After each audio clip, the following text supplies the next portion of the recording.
All right, we're looking ready. All good? I think so. Okay, everyone. Good afternoon, and welcome to, I guess, the third in the series on SharePoint development. Our session today is nothing less than Discover the Future of SharePoint Development.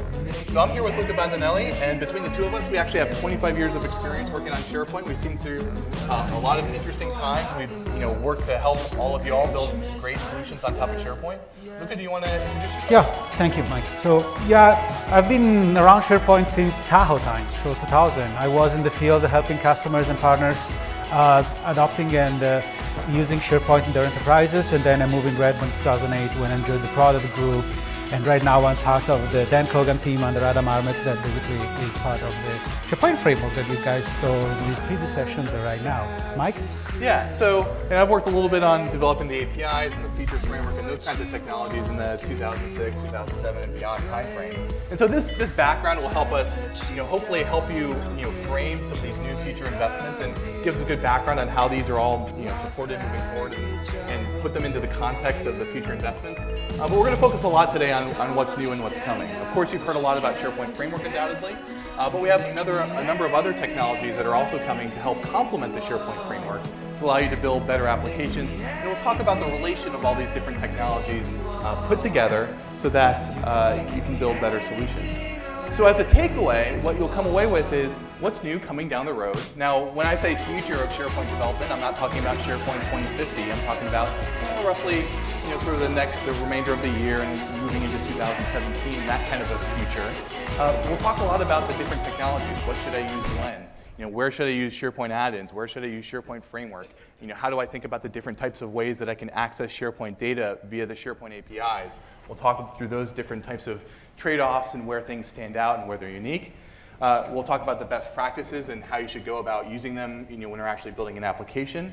And we will also call out a number of places where we've got a lot of ideas about how to build upon some of the things that we're doing. And of course, these what's coming next, they're never definitive. They're never, we're never going to say, okay, it's going to come on Friday at 3 o'clock. We have lots of things that we're working on. We're balancing a lot of feedback. So we'll talk in a little bit more broad terms, and it's not really intended to be kind of a guarantee of this functionality is coming out when, but we did want to actually try to share a lot of what we're thinking about what's coming next. And so, nothing less than how should I think about SharePoint development would be one key takeaway coming from this presentation. So let's get started. Now, we'd be remiss if we didn't say that we think that SharePoint, especially with a lot of the investments in modern user experiences, is getting really good as a SharePoint app. So let me show you a little bit of what that looks like. So a lot of you have probably already seen this in various forms, that you can do a lot of great things with SharePoint, with a lot of modern user experiences. So here I have a health clinic dashboard where we're managing all of our health clinic document data, and we're collaborating on, for example, outpatient practices that we want to share with patients, and working with the various doctors. And so the new SharePoint experience and how SharePoint is really great as an out-of-the-box application starts with a refresh site contents page where we'll show you more contextual information about the documents that are actually being worked on in your site inline, making it easier for users to go get to their documents. We are improving things like the list experience. So the list experience is something where it's actually what we've done is made the experience a lot more inline, simplified it a good bit, which actually goes a long way towards making it more usable. And we've also added some various commands like, for example, flow to create very simple workflows that you can start on top of the data inside of your SharePoint list, coupled with the ability to do things like add columns right in line. For example, I can add a priority field, all in line. And so if you compare this to some of the user experience, in SharePoint, there's a lot of power that was exposed there. And what we're really doing here is giving a focused, inline, quick edit look at data inside of SharePoint lists. And another new improvement is the new page model, which again, I'm sure a lot of you have seen. The idea is to really streamline and make the process of adding a page to your SharePoint site quicker, more in line. It feels almost like you're using PowerPoint in some ways. Like I can just add some web parts to my page. I don't think about things like page refreshes and all that, things that get in the way of having a smooth editing experience. So in this case, I can say, maybe I want to create a page for important documents.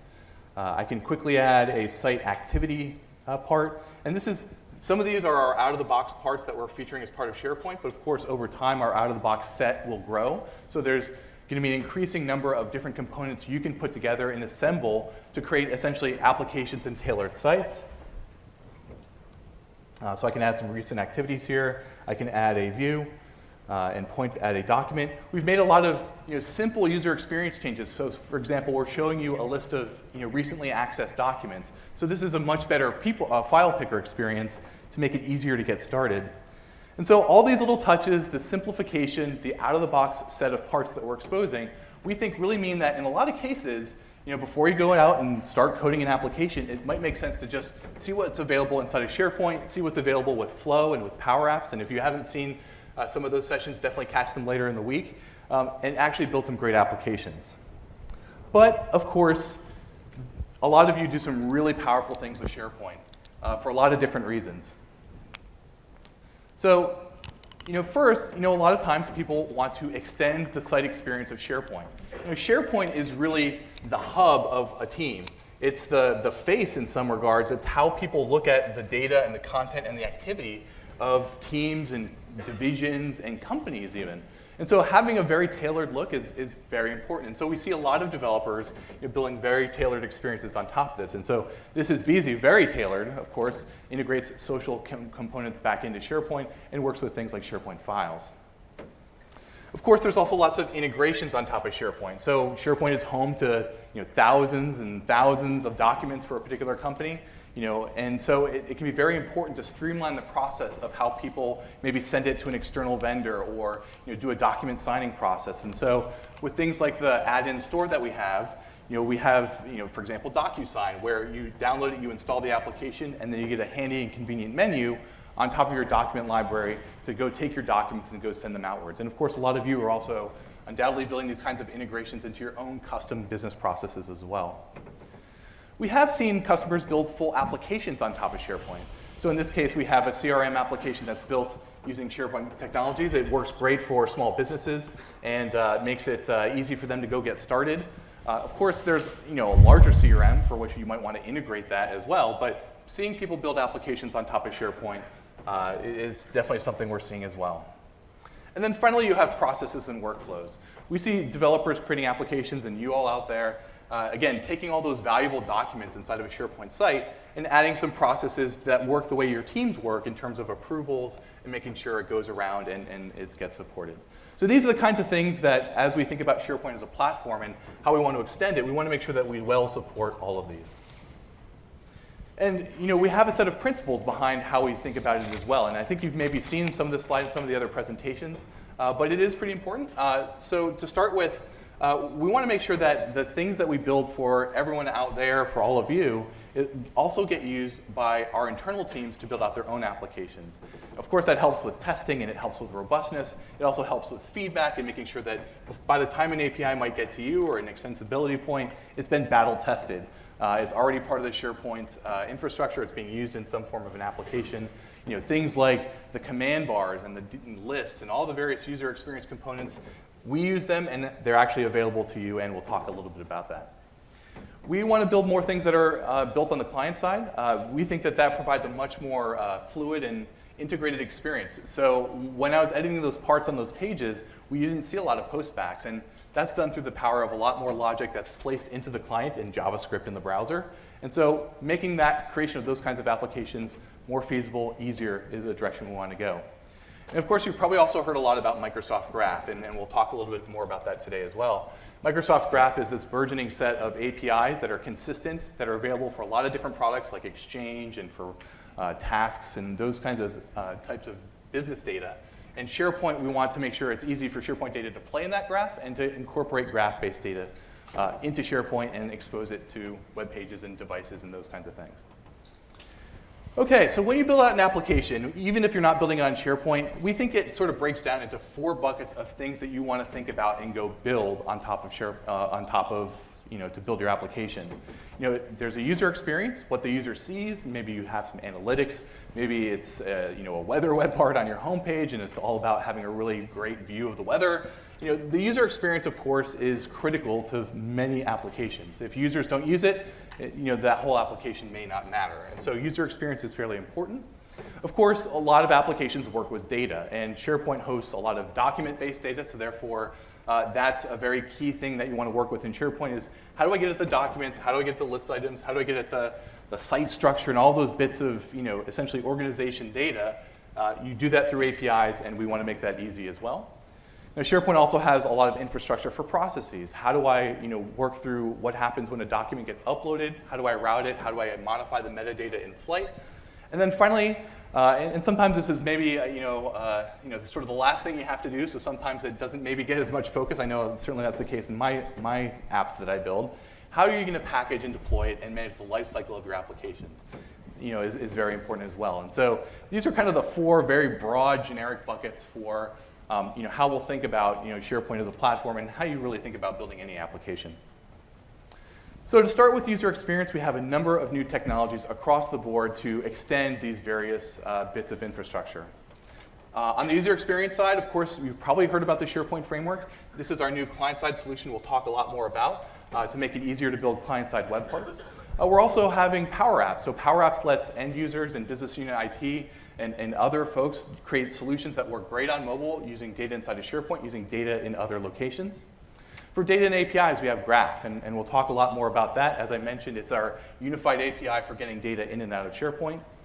For processes, we have Webhooks. Webhooks was something we recently released in Developer Preview. It's a simple, quick way to get notifications as list items in SharePoint change.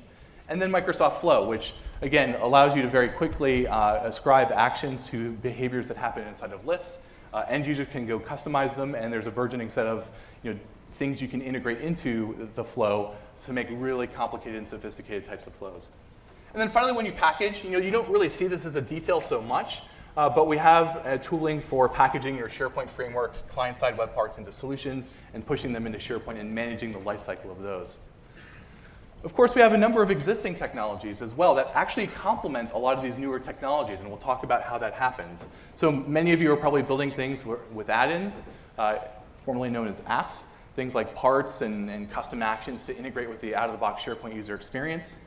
For data and APIs, a lot of you probably are working with the client-side object model, whether it's the REST flavor, if you will, or the JavaScript object models or the .NET object models. And then we also have REST endpoints for those as well. On flows, we have workflows, both 2010 style workflows and 2013 style workflows, and event receivers if you want a little bit more of a lower level look at processes. And then for package and deployment, we have both add-ins that can go through the store or get sideloaded into your site, or declarative solutions. And of course, if you're developing on-premises, there's a number of technologies there as well that are essentially limited to on-premises by virtue of they require DLLs and .NET to be coded and deployed. A lot of the user experience in SharePoint 2007, as a case in point, was implemented with ASP.NET 3.0 and then 4.0, and so it uses this post-back type of methodology for working with it. We had a full .NET object model, the SP site, SP web that we all know and love, right? And then event receivers, so code-based callouts. And then finally, Full Trust Solutions was the way to really package all these together and push them out as a platform. So this is kind of a little bit of the landscape, and we think that these technologies really can complement each other, and what we want to try to do is sort of tease out and explore the relationships between them. So let's talk a little bit more in detail about the user experience. So the goal for the user experience with all of our modern work fell down into three different buckets. First, we wanted to make it fast and reactive. So as I mentioned earlier, how does PowerPoint work? You don't wait for the screen to really refresh, hopefully, when you add new shapes to your PowerPoint slide or when you change the properties. It just happens in line. It just works as fast as you do. We want to make sure that SharePoint has that reactive experience as well when you're designing pages or editing a list. Simple yet powerful. So that sounds kind of a little bit like, well, I don't know, marketing speak, I guess. But the idea is that we had a lot of ways to really customize things when you're actually editing your SharePoint site. If you look at the old web part infrastructure, there's a lot of different dials and things you could do, and it actually allowed you to customize in a very fine detail, but it also could be very overwhelming for users to think about, well, what does the Chrome state of a part, what should that be? Should that be minimized or should that be normal? And so there is some benefit in actually streamlining the user experience. We will add a lot of power to, over time and add more options, of course, to our user experience, but the idea is to take a really hard look at a lot of the complexity of the user experience, expose more powerful advanced options in a very thoughtful way, But net, one of the ideas behind a lot of the work that we're doing in our user experience is to start by simplifying and then exposing more powerful sort of concepts later on and through, again, thoughtful mechanisms. And then finally, works great on mobile. Of course, so many people are accessing everything through their mobile devices and probably almost everything through it. So we want to make sure that everything that we do can work well with mobile devices. So when you're using the SharePoint app, the SharePoint framework parts that will come down, they can render responsively and accommodate the different types of screen sizes and form factors so they look just great on mobile devices as well. And that was some of the goals behind the user experience. So with that, we sort of work towards the SharePoint framework to help support some of those goals, and Luca will go and talk through them. Perfect. Thank you, Mike. So a couple of things that have been said around SharePoint framework already. And the SharePoint framework, basically, it's something that we have shipped very recently and is available for on our third party as well as first party. So if I switch back to my demo machine, a couple of things to see. So now you can see this is the new page experience, which, by the way, is available as first release. So if you are a first release customer, you are able to have the new page experience. And if you are a developer tenant on top of the first release, you can have client-side web parts, custom client-side web parts available on modern pages as well. So I'm here on the modern pages. I just created this a couple of seconds ago. I put that in edit mode, and the toolbox shows up. And when a toolbox shows up, I was basically able to pick some of the web parts, and the sessions before, and even Mike a second ago showed some of the out-of-the-box web parts over here. But let's take a look at some of the web parts that our third-party partner created, right? So for example, we have one from the Panda Pool. So this is basically a very nice web part that is able to use some kind of information and functionalities that the client-side framework and the SharePoint framework provides in order to create rich and powerful functionalities. So I can create a new pool, which is basically what is your best speaker of the day. And I can start adding a couple of people, just like Mike. Yeah. And then I can add myself. I can add Dan. I can add Bill. And basically, I can have a kind of a close-up of the pool, which means that you can only vote up to certain times when you save. You can then publish the page, and when you are out from the authoring experience, you can go and vote and submit the information every time. Okay, I'll show you because I like you. Every time you click submit, basically the way it works is that it automatically creates a graph behind the scenes. It provisions a list, so there is a tight integration between creating a web part and using the provisioning engine that we have as part of the client-side framework, the SharePoint framework, in order to create containers that you can use with your web part to store information in the site. This is a very nice web part. It's super cool. It's one of the best web parts that the early adopters created during our hackathon days. We have another web part here, so you go back to the edit mode. Let's say that now I want to add another web part. Let's say that I want to add the document dashboard web part. This is another super cool web part. The way that this web part works basically takes a look at all the information that you have in your tenancy on yourself through Graph APIs, through Office Graph, so Delve, and basically try to understand all the documents that you have. A couple of cool things that this web part has. Basically, if you take a look at the property panel, through the SharePoint framework, now when you create your web part, you are able to have a couple of things. First is that as we were saying before, the property pane is reactive. So basically, you can change some of the information, just like say, I want only my documents. And as you can see, the web part itself changed immediately without having to do any other changes.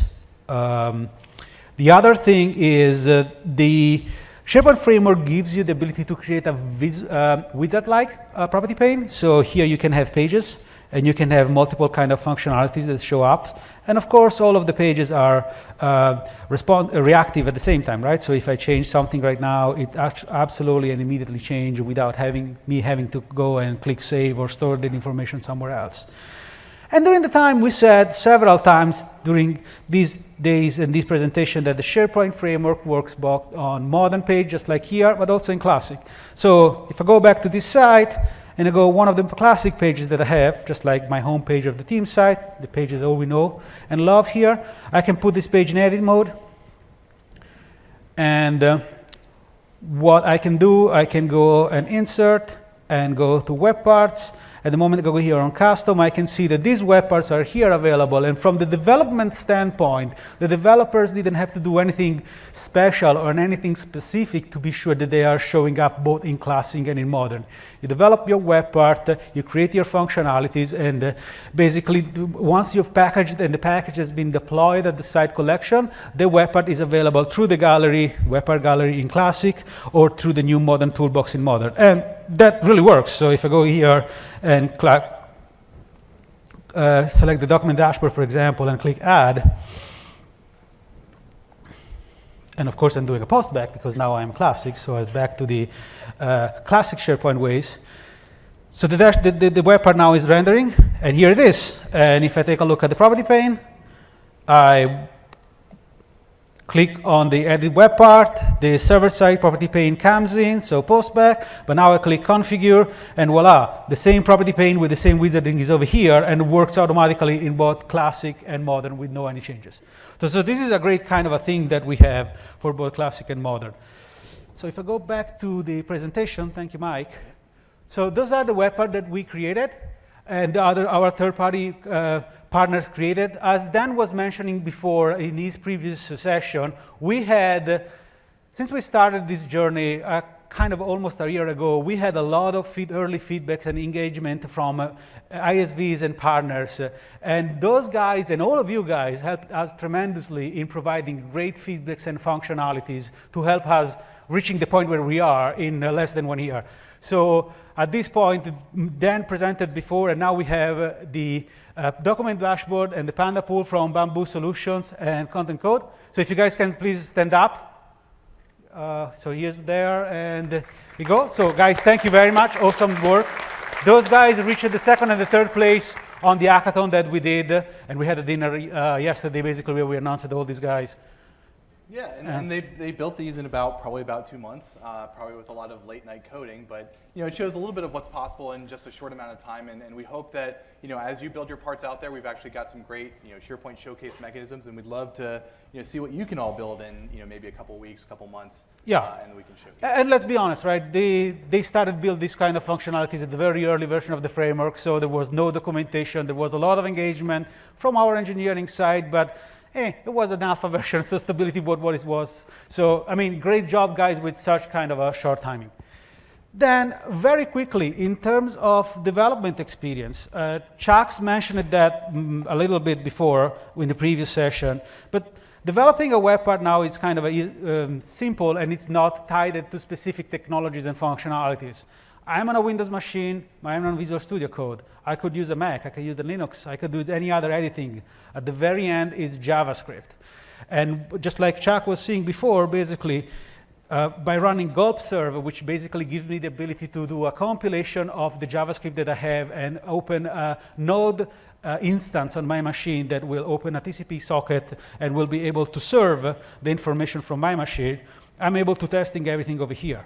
So I can go here, I can open the toolbox. I'm on the SharePoint Workbench, which is, as we were saying before, a functionality that we use in order to allow developers testing their solutions on, locally without needing to connect or even deploy anything on SharePoint. So I can add this kind of web part that actually Mike wrote. And here I can use a lot of data. And basically, I can click these two options, and then I can find some kind of information. At the moment that I find something, here I can have a preview of the document. So very nice. I don't think it took months and months of development to create this web part. No. It is, if you watched Chuck's session earlier, you realize that there's sort of a mock version and a list-based version. I'm taking a little bit of a shortcut. This is the mock-based version. Exactly. This version will be just as cool. And the great thing about this is that if you take a look at the framework, the way that we provide this kind of functionalities to you is basically part of the infrastructure, right? So for example, this is a web part that has been created in React. You have a rendered method over here. If you take a look at this method, which is basically the method that Mike used in order to populate the dropdown, and you take a look at the definition, you can see that at one point here, there is a place for us that understands where you are. So if your environment type is local, you can go and use some kind of mock data that you can find by yourself. If this is not local, basically what you can do, you can go there and click directly to the get library items, and you go over here, you will take a look that basically you can make a REST API to the SharePoint side. So basically you can build your logic no matter if you are doing something just like local development or remote development, and the framework gives you the ability to do this kind of information by yourself without having to invent some kind of special ways to create the local data or to tell to your web part or to your application if you are local or basically connected to SharePoint. And this is among other functionalities just like responsive by design as part of the framework out of the box. So if you go back to the presentation, thank you. Trying to be useful. Oh, you are. So SharePoint framework, you guys saw about this slide a couple of times already.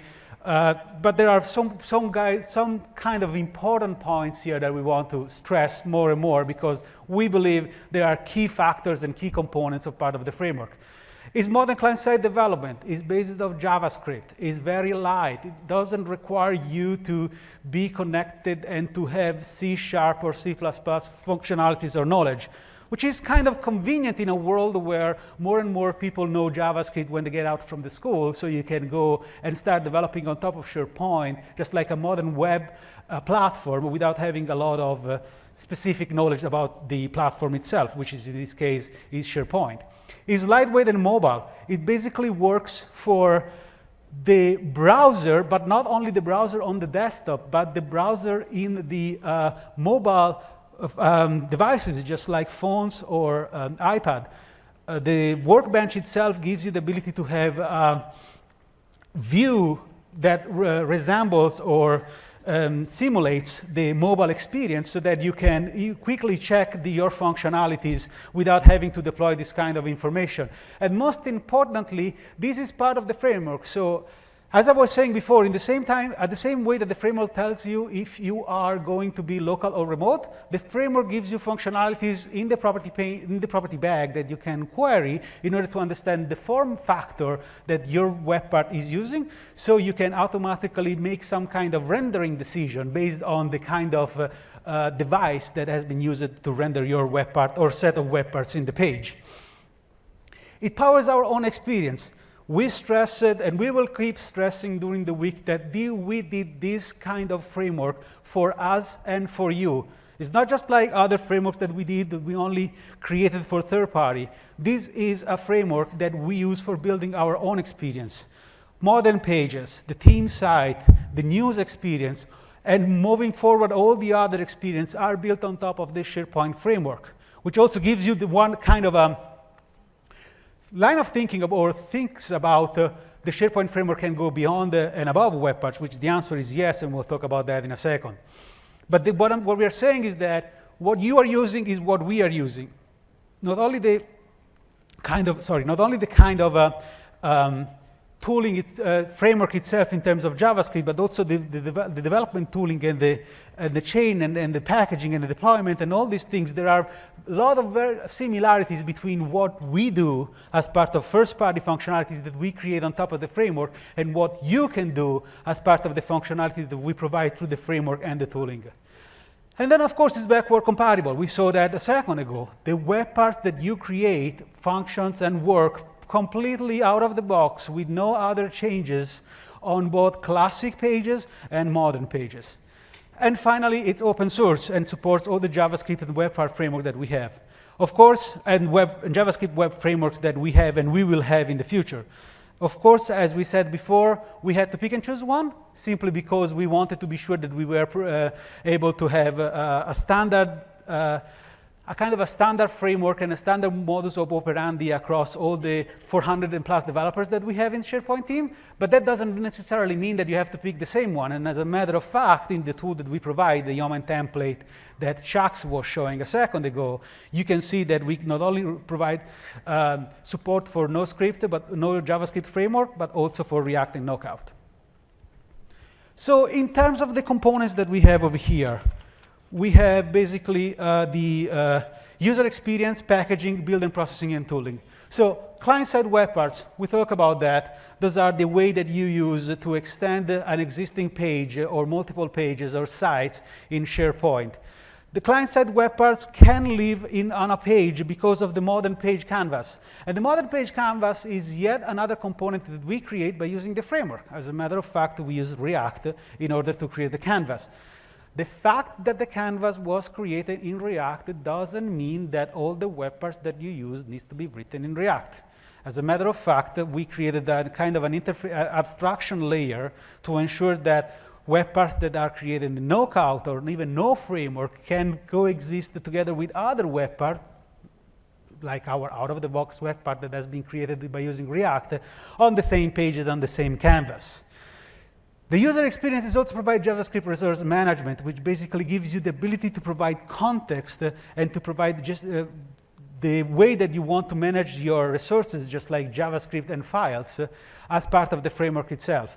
And of course, the context is a big part of this, right? So for example, as you have seen even before, and as Mike was mentioning a second ago, every time you create a web part and every time you consume a web part or even interact with a web part, there is very little postback on the server, right? You do kind of a standard single-page application approach for JavaScript. But we do a little bit of work, especially in the very beginning of the loading of the application, or the page in this case, in order to provide you context, in order to provide you the page context, the user context, and also the Office 365 context. So that, for example, you are able to understand some kind of functionalities, just like where you are, the number of pages that are part of your page library, or the URL of your site, without having to do some kind of a postbacks. And that's because we provide all this kind of information in what is called the HTTP client context that is part of the SharePoint framework. In terms of the packaging, we have a client-side solution, just like Chuck was showing in the previous session. We're using Yeoman Generator for creating SharePoint templates, or client-side web parts templates that you can use for building client-side web parts. And those kind of solutions are basically third parties. Those kind of solutions are basically extensible, and the way it means is that, as we were saying before, when you create a Yeoman template, or when you are able to create a client-side web part by using Yeoman, it asks you today if you're using no JavaScript framework or if you want to use React or Knockout. We are also working in order to enable Angular v2 support out of the box natively. And because it's built on an open platform, we want to hear from you guys if you want different kind of templates over there. Sure, you can start with no framework and then add your templating. But if you want something that the Yeoman generator should support out of the box, use user voice, send us your feedback, and we are working in order to provide more and more functionalities and support for JavaScript templating out of the box. And we also have the tenant scope deployment. This is something that we mentioned a little bit in the past sessions, but I want to spend a couple of minutes over here. Basically, the way it works is when the package is being created, the package needs to be provided to the tenant administrator, and the tenant administrator will publish this package in the app catalog, which exists at the tenant level. You have one per tenancy. And after that, the functionalities of the package and the web parts that are part of the package can be used and are available across all the site collections in the tenancy. Why is that? Well, the answer is simple. We're talking about JavaScript here. It is very powerful. How many internet domains do we have for a single SharePoint tenancy? 3. We have the -my, we have the contoso.sharepoint.com, and we have the -admin. So which means that every site collection that I have, from security boundary standpoint, is under the same internet domain, which means that the kind of code that I'm running client-side is such kind of powerful and can be accessed across all the site collection, which is the reason why we want to provide governance on these kind of functionalities, and there is the reason why we needed the tenant admin to be able to approve. There is another plus on this approach, which is basically the fact that everything works from a single place. What it means by that is, just like we were saying in previous sessions, you deploy your package, the manifest exists in the app catalog, but the resources, the JavaScript, the file, can be in a single document library in the CDN whenever you want. What I'm saying is that no matter how many instances of that web part you create and you instantiate in different pages in the site collection, they will all of these instances will point to a single place, which means that the tenant admin can have a kind of a kill switch, and if there is some problems, it can immediately kill and remove the functionalities in order to provide governance and control. Same applies for updates the web part with new files and new resources. So everything is controlled and governed. And of course, then in terms of build processing and tooling, we are working with Yeoman for creating the templates. We use Gulp as a compiler and generator, which also can be extended. There are a couple of articles on the internet already where our MVPs posted some kind of functionalities to extend Gulp serve and Gulp package and deployment so that you can inject your own logic when you create a package or when you basically start testing a web part, a client-side web part through the workbench.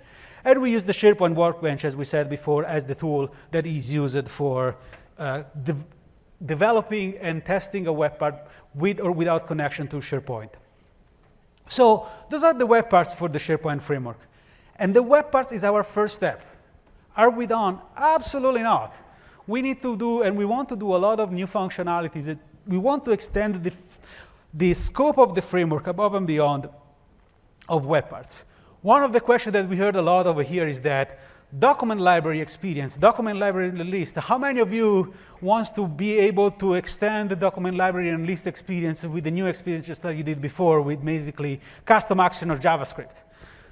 Exactly. So right now we don't do that. And we decided to do that in order to be able to provide a new experience first. But we recognized that this is something that we absolutely want to fill up as a gap, which is the reason why we want to extend the functionalities of the SharePoint framework to provide you a similar capability so that at one point you can imagine a world where you have a package, and in this package you don't have only client-side web part, but you have some kind of a part of code that are describing something just like a custom action or a custom view, and you deploy this code part as part of your similar deployment process that you do for the client-side web part. The tenant admin approves this kind of functionalities, and then you have this customization available on the site collections and the list and libraries that you want. So this is one of the things that we are working very, very hard, and we are aiming to do basically this kind of functionalities in the next calendar year, 2017. The other thing that we want to work very, very hard is extend the scope of the client-side frame or the SharePoint framework on full-page application. So today you can create a web part, but what if I want to have my own application, just like the homepage, or just like a custom view on top of a list? We are working in order to enable this kind of functionalities in the SharePoint framework so that in the future, when you create a new project by using the Yeoman template, you can have a functionality that says, do you want a web part or do you want an application? And if you want an application, basically you can deploy the application in a similar way, and then you can apply an application to an existing list or library or something new, so that now when you access that kind of container, the entire application brings to life, and not so just like that single web part. So those are the areas that we want to be able to focus very, very much between the end of this calendar year and the next calendar year.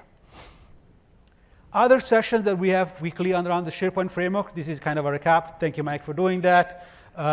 We had the introduction to the SharePoint framework and build client-side web parts early today. And then on Thursday, we have learned about PNP and the new SharePoint framework. We are working very, very hard with the PNP in order to be sure that not only we have the latest documentation how-to capabilities available for everybody, but we also have tons of code samples and functionalities that can be used to build client-side web parts today, and in the future, apps and other functionalities that will be part of the SharePoint framework. Let's talk about add-ins. How many of you have add-ins today? Quite a bit. And it's important because add-ins have a great functionalities that offers to you in order to be able to extend SharePoint on-prem and online pages and libraries, similar to what we did on the client side, on the server side full trust code web parts and the client side web parts today with the SharePoint framework.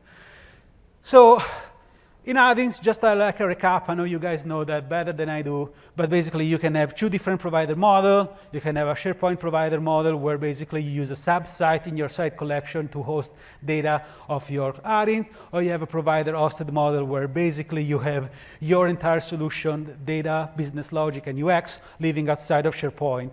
And what the add-ins gives you the ability to have this very well and protected and isolated experience inside our SharePoint page so that you can basically interact a little bit, but not too much because you are in an iframe, but provide a new kind of extensibility functionalities as part of the SharePoint page itself or the theme site page. And of course, you can have web parts, you can have full page application, custom actions, and event receivers. And one of the things that we hear from you very, very much is that, yeah, add-ins are great. We have some kind of interaction limitation due to the iframe, which is what we aimed and we think we solved to the client-side web part. But most importantly, one of the things that you want to do with add-ins is the ability to run high-trusted code on your site or site collection or tenancy. And right now, the only way to do that is either by side loading or by basically being able to give to the tenant admin your add-in by itself, because these kind of functionalities are not available through the store. And we heard about that, and although I don't have a timeline for that, but I can tell you that we are working very, very hard to be able to enable a scenario where if you have a high-trusted add-in, we will be able to use the store in order to target the tenant admins to such kind of high-trusted add-in, so that the tenant admin can go to the store and install high-trusted add-in on their tenancy. So this is a kind of a work that we are doing in terms of the kind of a feedback that we got from you. Again, no kind of commitment in timeline right now, unfortunately, but I can tell you that we are working very, very hard on that.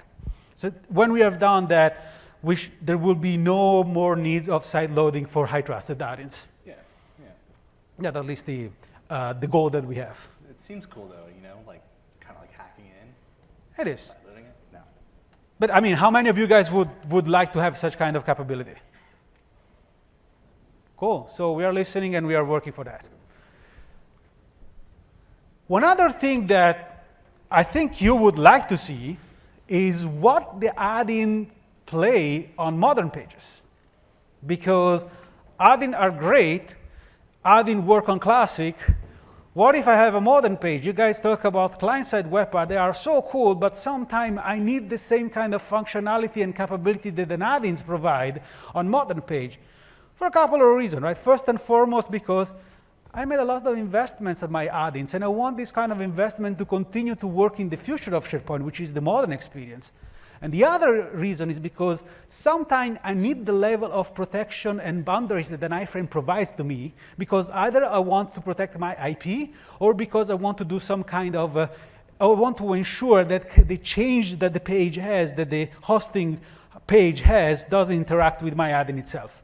So we are working on that, and just like to show you something, if I go back to my machine, and if I put my pin, where it works. So a couple of things here. So this is the, so let me call this, yes. So this is the modern page. This is the classic page where I was before. I can save this, and I can go back to my modern page, and I can publish it. So here now I have my modern page where I have two different client-side web parts, one from Bamboo Solution, the other from Content Code.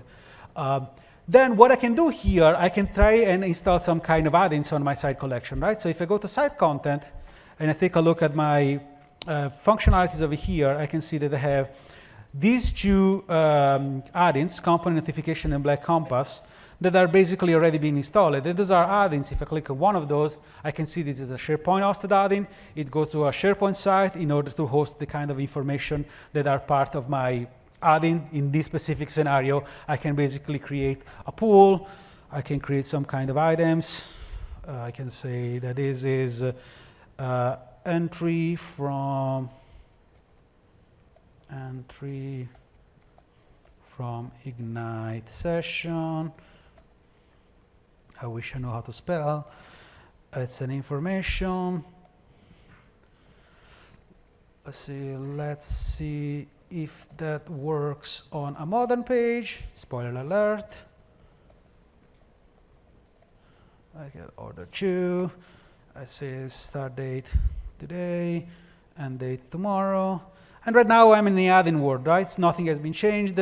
I created a new entry in a SharePoint hosted site that is using this kind of this kind of site. Then I go back to my page, and I basically put my page in edit mode. And let's do a little bit of things. Let's enter some text first and say, let's add an add-in here. Then I click plus, and I take a look at the toolbox. And if you take a look at the toolbox, you can see all the client-side web part, but there are also some kind of new functionalities, just like the company notification. And this is an add-in. So if I click over here, and if I cross my finger, here we go. So now you have, in your page, you can have your add-in that is living together with a client-side web part in a modern page. And again, this is an add-in that I downloaded from the SharePoint store.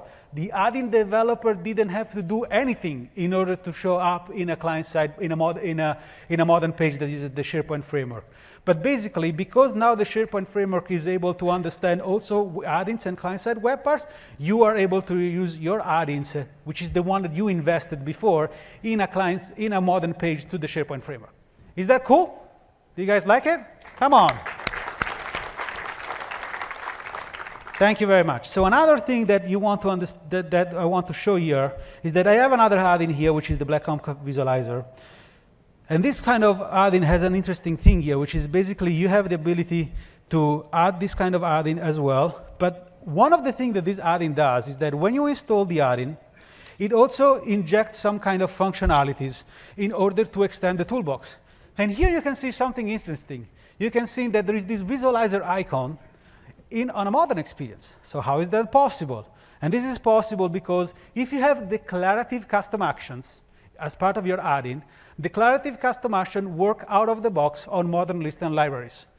The imperative one, which is code, is the one that we are working on, and this is one of the milestones that we want to provide very, very soon. But if you have something declarative, that works already, and you can have a proof over here. And similar than before, I can go here, and I can go to my page, and I can put my page in edit mode. I can click my toolbox. I can look at the Black Home Visualizer, and I can publish because I'm in edit mode when I'm not in publish it, but when I publish the page, here it is. Here's that I have the ability to show my add-ins together with client-side web part on a modern page. The same works on classic pages. I have now client-side web parts and add-in on classic page, and I have client-side web parts and add-in on modern page. And I think the message that we want to provide here is that no matter which kind of investments you want to have, and of course if you need to continue to invest on add-ins because of the scenario that add-ins target, you can continue to do that, and as well as if you want to invest on client-side web part, you can do the same as well. But both kind of artifacts, add-in and client-side web parts, work perfectly on both classic and modern experiences. So full support around the spectrum around classic and modern experiences. So again, what do I have to choose? Do I have to abandon add-ins? Absolutely not. Add-ins provides key functionalities and are continue to be supported on modern experiences, just like on classic experiences. So if you want to provide code isolation or IP protection, if you want to provide a consent-based permission that you don't have in client-side web part because the consent in the client-side web part happen at tenant admin level. If you want to have a full control of the user experience because you don't want to interact with the page, but you want to have your own experience in your provider, for example, as part of a provider-hosted application on add-ins, then you can use add-ins because they work on both classic and modern. On the other hand, if an iframe is a problem for you, if you want to have, if you want to be fully part of the page experience, if you want to be able to interact with other functionalities on the web part in the SharePoint context, client-side web parts is where you want to invest. So basically, we are extending the kind of capabilities and opportunities that you can have on top of SharePoint with both having add-ins and client-side web part working on classic and modern pages. And with that, now Mike is going to talk about more kind of other functionalities and investments that we are doing and above and beyond the SharePoint framework itself. Yeah. So data and APIs, obviously, we're probably all here because there's a lot of great stuff inside of SharePoint, and you can get at that stuff through those data and APIs. Now, in addition to server-side object models, where you're using .NET code to get at webs and libraries and lists, when you want to code remotely against SharePoint, you're typically going to want to use either CSOM or REST. In a sense, they actually come from the same source. They're based on some of our server-side object models, so there's a lot of similarities between the two.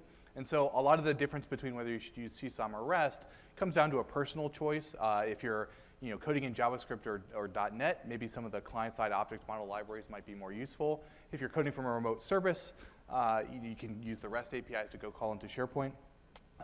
And for all of the major functionalities we tend to add in SharePoint, we tend to have a lot of, certainly server-side APIs, but also REST and CSOM that goes along with them. So those are sort of some major API surfaces of SharePoint. But as I mentioned, we're also investing in the Microsoft Graph. And so the Microsoft Graph is this company-wide effort to expose all the kinds of entities, especially that you'd see in Office 365, but other products as well, in a consistent, straightforward, streamlined way. And as of this conference, we're actually announcing the beta preview of sites and lists inside of the Graph, and you can actually go develop against that. You can also get to the files inside of your SharePoint site through a OneDrive kind of file-based API. So in the same way that maybe you would have SP folder and SP list before, you have Drive and lists APIs exposed through Graph. Some of the benefits of Graph APIs are that it is really just one API for developers, including hybrid. It's hard for me to understate the problem of if you want to build a mobile application, for example, and you want to have a really great experience, you don't want to, when that app starts to say, hey, user, where's your SharePoint site? Please type in HTTP, your entire SharePoint URL.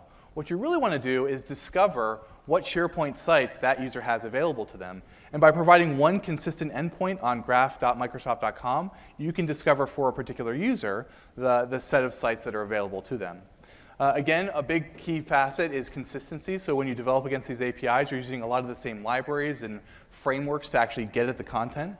Of course, it's really well integrated with authentication, so we have a number of different libraries for actually making the process of having your app authenticate go quick. And a really key thing is if you're building mobile apps or services, we have a number of SDKs. We have iOS and Android SDKs, but also SDKs for Ruby and different types of service frameworks so that you can code against the Graph APIs no matter where you are and what your scenario is. And when we build a new SDK, for example, for Ruby or something along those lines, it benefits all of the different Graph consumers that are available to it. So we think that there's a lot of critical mass that we're building towards that. So as I mentioned, we actually now have sites and lists that are available. So the developer preview should be available imminently, and Luke actually will have a session that talks about that, excuse me. And what it provides for is the basic discovery of sites and site collections, as well as create, read, update, and delete CRUD actions against lists and list items. And you can also access the files and folders with the Drive API. So without further ado, let me show you a little bit of what this looks like. Now, this is actually Ignore 6. Now, this is actually probably, this is actually a really terrible demo. It's very basic, it's very bad, but I'll show it to you. So you're setting up expectations here. Yes. Good. Yes. No, but don't think I'm going to come up with something great. Okay, so what I have here is just a very simple project. Now, what I did was, because I was maybe procrastinating a bit too much in creating my demos, I wanted to create a Graph API, and so I was doing it this morning. And what I really wanted to do was, start coding with the Graph. And the great thing about it is that there's a lot of samples already out there. So there's some examples out there for Exchange that were already present that I could just go download and use, and they had all the libraries, and they worked really well. And because we now support SharePoint sites and lists and Graph, I can just take that same sample, just change the endpoint, and voila, my sample just works with SharePoint. So I'm going to go just hit, just go debug this application. This is a Xamarin Forms application that's going to, essentially launch an Android application inside of my emulator, and it's going to do a very hello world thing. But again, the point is that a few things. First, we have these Android SDKs, we have Xamarin SDKs, we have iOS SDKs that make it all straightforward. And let's see, it's going to go sign in, hopefully, and go pull down the information about me. That's the user that's contextually signed in. Let me go hit sign in. Oh, there we go. Okay, just a little slow. And what it did is it took the JSON response from the site's API that's now newly exposed, and it returned some of the basic data about the site. But I could actually go drill in, I could go grab the lists, I could grab all the specific items in those lists, and I could really get started coding. And so, again, the beauty of this demo is that I could just start with an existing alternate graph sample and just get started coding. I can put it into Xamarin, I can start working with SharePoint data, and all of the authentication goodness that comes with Graph is available there for me. So we really think that the simplicity of this, once you maybe get started with SharePoint, you'll actually be able to more easily incorporate all the different signals and data that we have exposed via Graph, because you'll become very familiar with it, and we'll get that big benefit of unity. And if you want to know more, 10:15, me and Ryan have a session on Thursday. Yep. And we also have another session about the OneDrive and Graph API. So again, think of OneDrive as essentially, the user experience of OneDrive is kind of your file browser on the web, and the OneDrive API is kind of your programmatic file browser that you can see through the Graph, and you can use that to visit both OneDrive data that's in OneDrive Consumer as well as SharePoint data. Now let's talk a little bit about workflow and processes.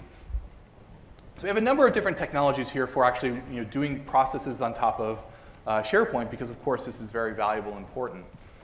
One of them is now we have this new set of capabilities that we're sort of growing around Microsoft Flow. And so if you haven't had the chance to see it in action and get an experience of it, it's definitely something that you'll want to catch some sessions around. And it starts with letting users basically bind very simple actions and very simple processes to items inside of their lists and libraries. And so you can actually start to build processes on top of those.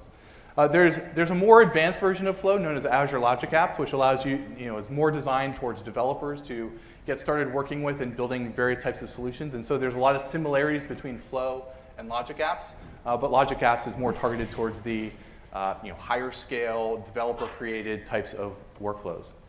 Now, of course, in SharePoint, we also have the concept of workflow engines. So there's the 2010 workflow engine, which is built on .NET.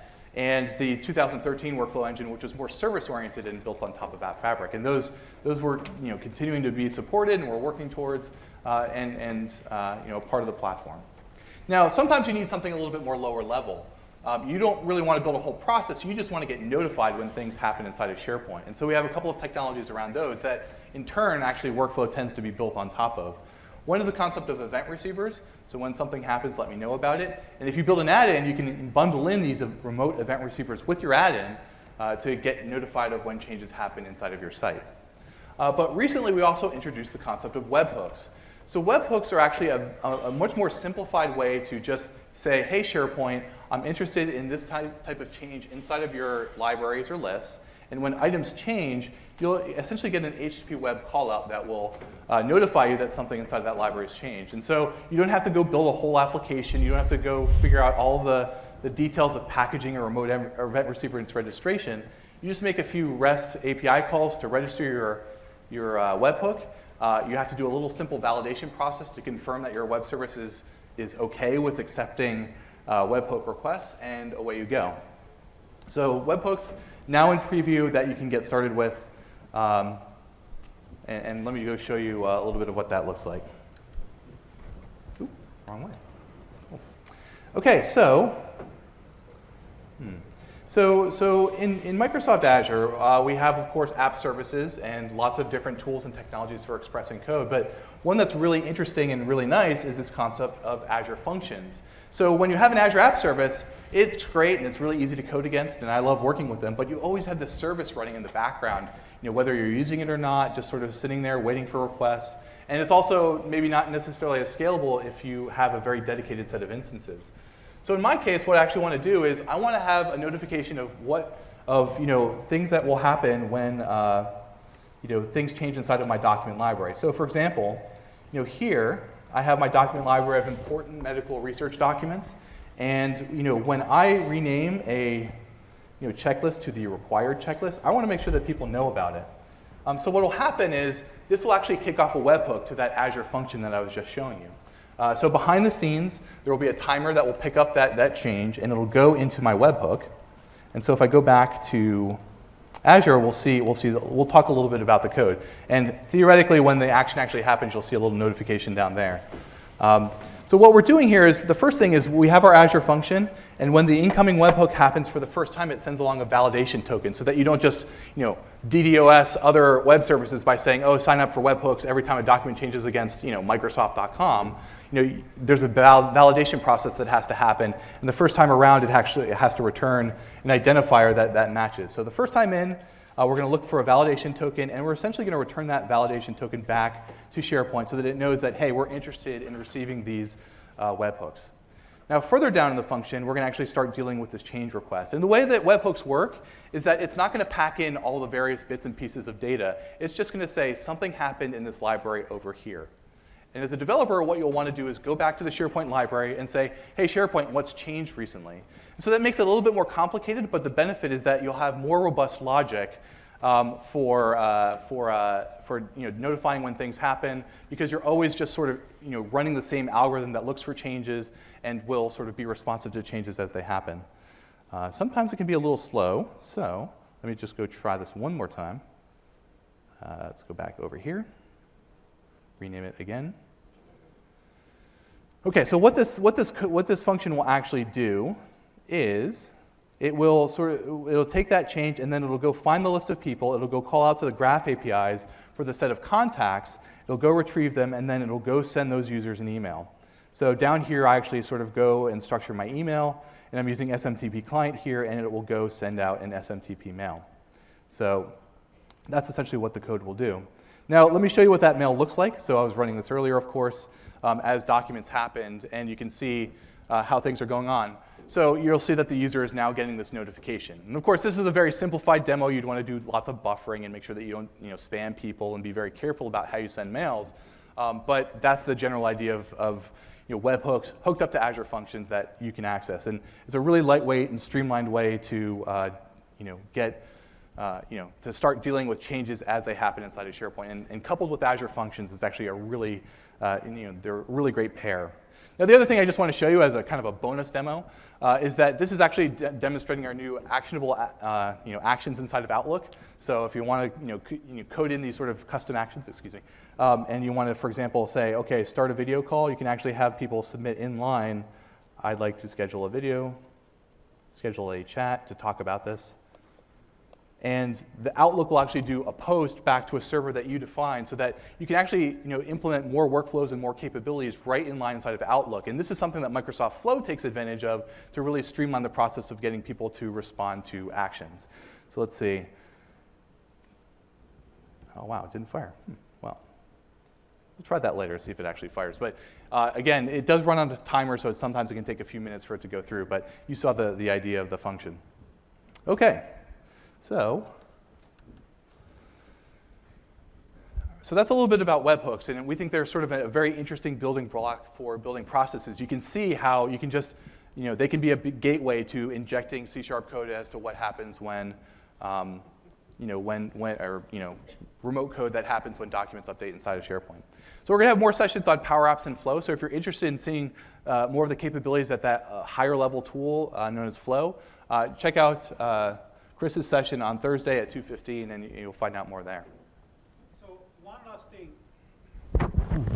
one last thing that we want to say right now and introduce, just like announced today, is that basically we are also working to introduce CDN capabilities in SharePoint. So this is actually something cool that we are working very, very recently, and we are providing in preview right now. There is a blog post that has been released at the end of last week about these kind of things. The functionality here is pretty simple. Assume that you are creating custom functionalities and custom portal, both in classic and in modern, by using classic pages or modern pages. And assume that you have a lot of artifacts. Today, what you normally do, you either put your artifacts in your own CDN, or you put these artifacts in a document library, namely asset library or wherever you want inside of SharePoint.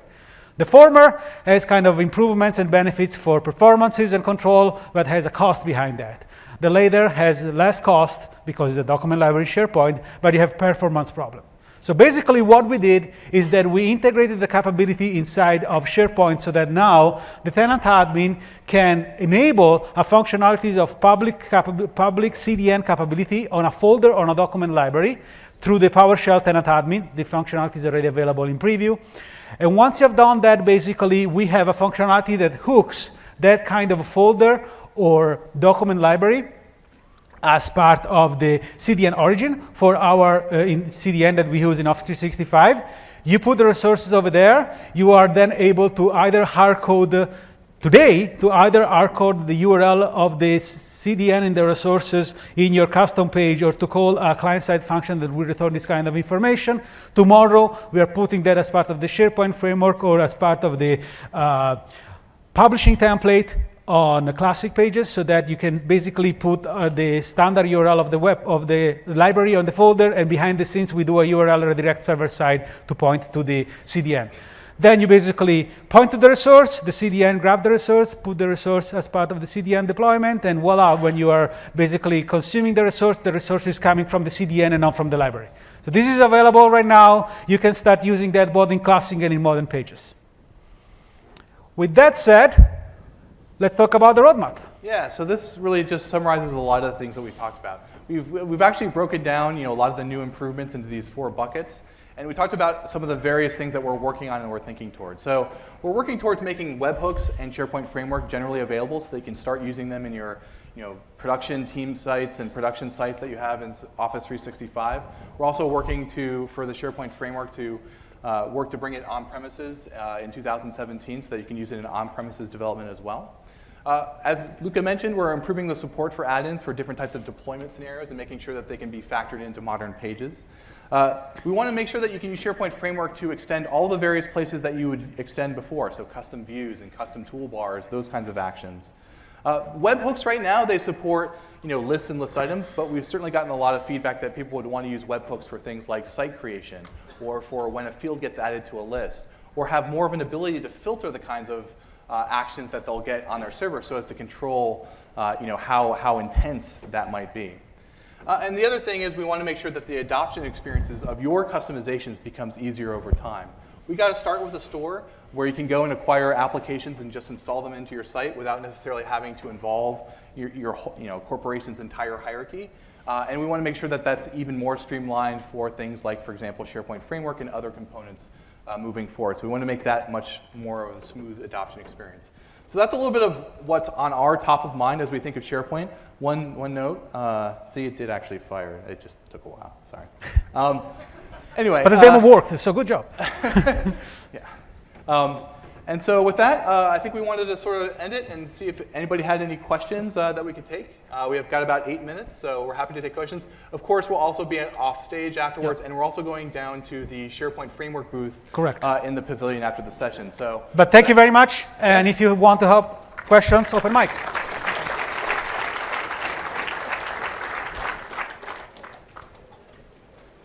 What, questions? If you have questions, you can guys go to the mic, please, so that we can.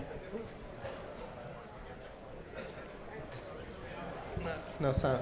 Yeah. What's the difference between a webhook and logic apps? So you can. So webhooks, you can think of them as really just a very basic building block that when something in SharePoint happens, it's going to go turn around and call out to a web service. And that web service can be anything you implement using whatever kind of service. The beauty is that webhooks are so consistent and deployed across a lot of other services, it should feel very consistent. So it's a very elemental building block. Logic apps is essentially a lot of the components that you see in Microsoft Flow, but with more programming support and more sort of scalability for high volume situations. So it's a whole infrastructure that works not only with SharePoint, but a lot of other types of applications. So you should definitely go to the Flow sessions and find out more about logic apps. No. So the question is does webhooks have a dependency on the Azure subscription? No, webhooks, I mean, again, you can really it's just an outbound web request that can go to anywhere. It can go to AWS, it can go to whatever, hoster that you want. Hi. Recently you said, we can use the SharePoint library as a CDN.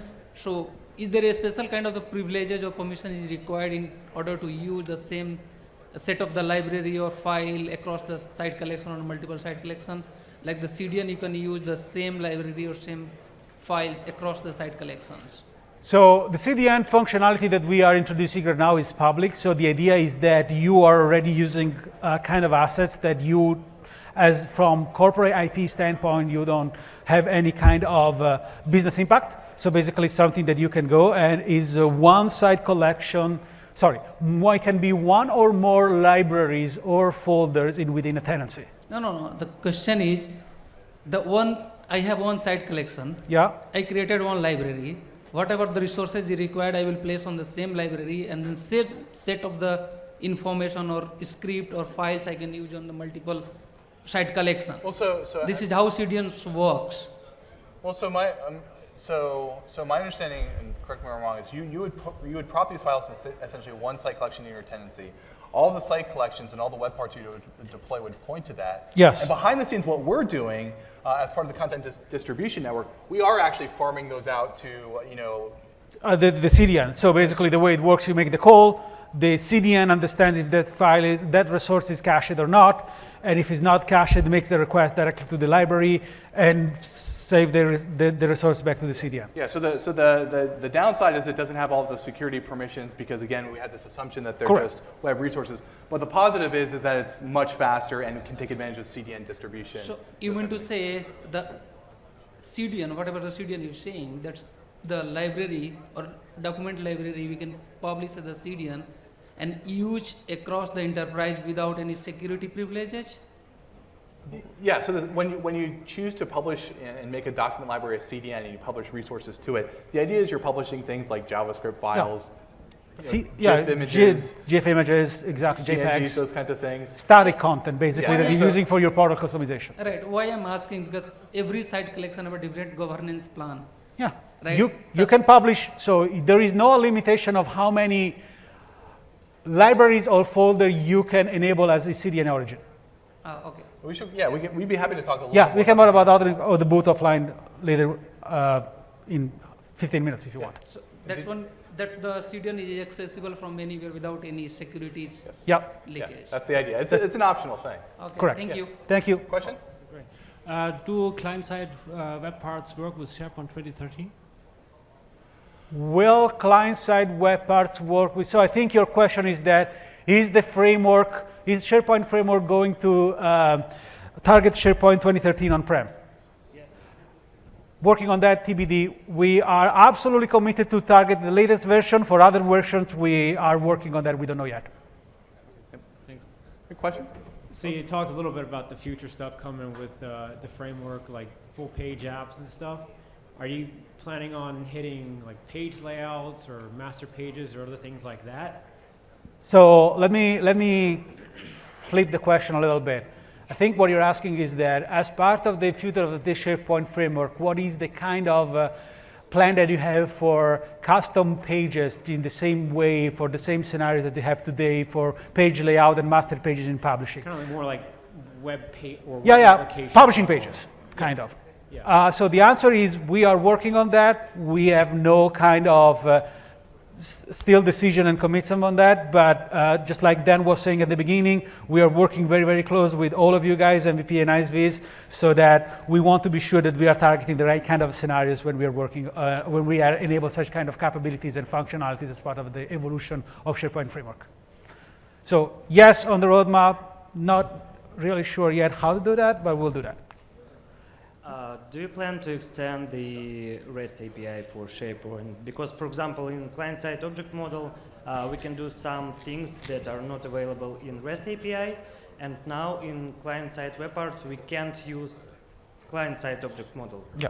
So the short answer is yes. And if you think about the integration with the graph infrastructure, there is an opportunity for us to either build new REST endpoints that can unlock scenarios that are not available today, or reinforce some of the scenarios that exist in CSOM and not in REST. But this is something that we are working very, very hard. Absolutely, yes. Okay, thank you. The question is around external lists using BCS. BCS. Yeah. Okay. So on Wow. SharePoint Online, you're allowed to create. Oh, data before only anonymous. That's the kind of thing you can do on online. So, yeah. So the question was the Graph API and a lot of your workflow and process APIs. Would they work against external lists as well, the same way as we use CSOM today for? So That is a great question. I think that's something we'll have to look at. yes, so you can think that, so the graph team, which is an effort across company, just like Mike was saying before, is doing a lot of thinking and work in order to build an hybrid experience so that you can have some kind of functionalities and capabilities that you have on-prem exposed through Graph. So you can imagine a world where there is an extension of such kind of functionalities and you have an endpoint on-prem and you are able to consume through hybrid in the cloud. That kind of functionality is not there yet. But it depends on the scenario you have, it may work or not. And then we have the last question, and because we have to leave, but me and Mike are going to be on the booth, so you can continue, we can continue later. But yes, please. I'll try to be quick. I have two questions regarding the timelines of the future roadmap development, and I wonder if you would be able to answer those. Basically, regarding the SharePoint framework and the on-premises availability, will that be aligned with the feature pack 2, or will that come earlier than? It will be aligned with feature packs. We don't know which and by when, but there is a commitment to use the feature pack channel as a deployment, a delivery tool for on-prem. Okay, yeah, thank you. And another question regarding the webhooks. I know they have just been released into preview, but do you have any idea on whether the general availability will be weeks or months or how long time away? Yeah, I think we're basically just looking for feedback to gate how quickly we get it out, and then we sort of continue to build on it. But I would think that it's definitely something a little bit more in the short term. Yeah, this calendar year. So Dan said an order of a couple months. Yeah, order of a couple of months. Yep. Thank you, guys. Appreciate it. Thank you.